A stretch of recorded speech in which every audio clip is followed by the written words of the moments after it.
Hello दोस्तों, स्वागत है आप सभी का द स्टडी अड्डा पर।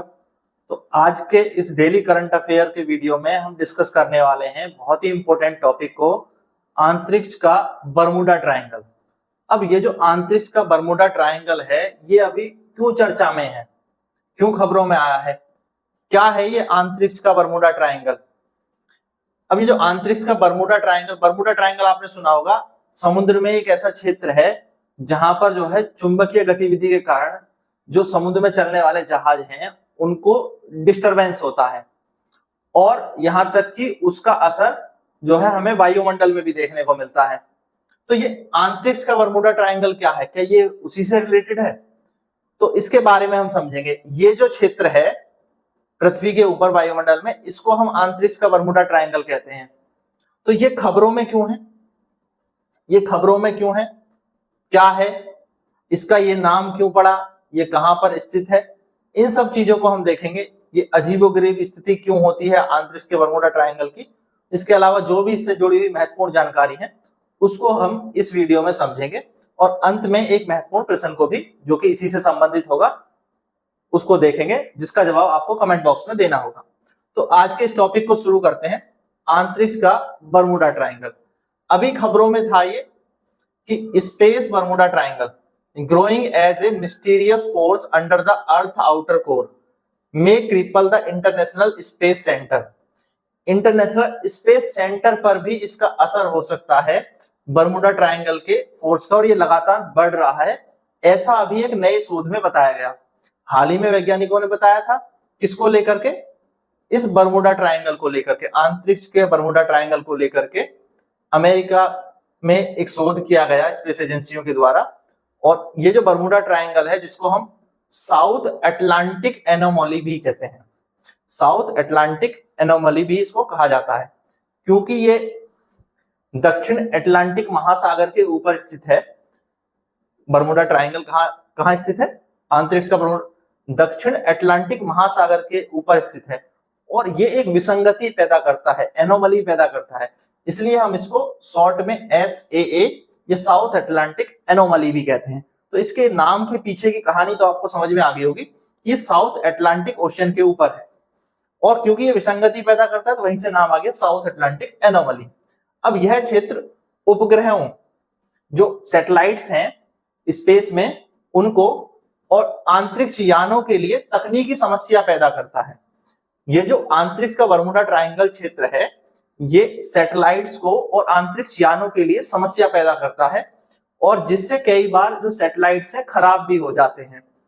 तो इसी को लेकर के रिसर्च की गई है, तो इस पर और विस्तार से बात करते हैं। देखिए, साउथ अटलांटिक एनोमली को अंतरिक्ष का बरमूडा ट्रायंगल कहा जाता है, ये मैं आपको बता चुका हूं। यह पृथ्वी के वायुमंडल का एक हिस्सा है, यानी पृथ्वी के ऊपर वायुमंडल का एक हिस्सा है, और यह ग्रहणीय विकिरण, यहां पर क्या है, ग्रहणीय विकिरण अधिक पाया जाता है। साथ ही एक चीज और होती है, यहाँ पर चुंबकीय क्षेत्र कम होता है। यहाँ पर जो चुंबकीय क्षेत्र है वह क्या होता है, कम होता है। ठीक है, तो ये बात याद रखिएगा, आगे हम इसको देखेंगे। चुंबकीय क्षेत्र यहाँ पर कम होता है। इस क्षेत्र से गुजरने वाले उपग्रहों को तकनीकी गड़बड़ियों का सामना करना पड़ता है, जैसे कई बार डेटा लॉस या सॉफ्टवेयर रीसेट जैसी खराबी उनमें आ जाती है। ये बात आपको यहाँ पर क्लियर हो गई होगी। ठीक है, ये मैंने आपको पहले भी बताया। तो अब हम बात करेंगे, इसका नाम जो है बरमूडा ट्रायंगल क्यों कह रहे हैं। वैसे इसका तकनीकी नाम क्या है, SAA, साउथ अटलांटिक एनोमली, और इसको हम अंतरिक्ष का बरमूडा ट्रायंगल इसीलिए कह रहे हैं कि समुद्र में भी जो एक बरमूडा ट्रायंगल है, ठीक है, जो यहां पर स्थित है, समुद्र में जो बरमूडा ट्रायंगल है वो कहां पर है, नॉर्थ अमेरिका के नीचे और साउथ अमेरिका के ऊपर बीच में समुद्र में, नॉर्थ अटलांटिक ओशियन में एक ट्रायंगल है, जहां पर इस तरह की गतिविधि देखी जाती है, और जिससे कि जो जहाज है वो प्रभावित होते हैं। तो वो बरमूडा ट्रायंगल के नाम से जाना जाता है, इसीलिए हम इसको अंतरिक्ष का बरमूडा ट्रायंगल कह रहे हैं। पर ये कहां पर है, अभी हम देखेंगे इसकी स्थिति को अच्छे से, और प्रभावित होते हैं, इसीलिए अंतरिक्ष क्षेत्र में भी उपग्रह और स्पेस स्टेशनों को ये प्रभावित करता है, जिसका नाम हमने अंतरिक्ष का बरमूडा ट्रायंगल रख लिया। टेक्निकली SAA आप इसको कह सकते हैं। अब इसकी लोकेशन देखो, ये है यहां पर स्थित है साउथ अमेरिका, जिसमें ये ब्राजील के ऊपर से होता हुआ इधर यहां दक्षिण अमेरिका तक फैला हुआ इतना बड़ा विशाल क्षेत्र है। ठीक है, ये विशाल क्षेत्र है जो ज्यादातर हिस्सा इसका महासागर के ऊपर स्थित है। इस क्षेत्र में चुंबकीय क्षेत्र कम होता है।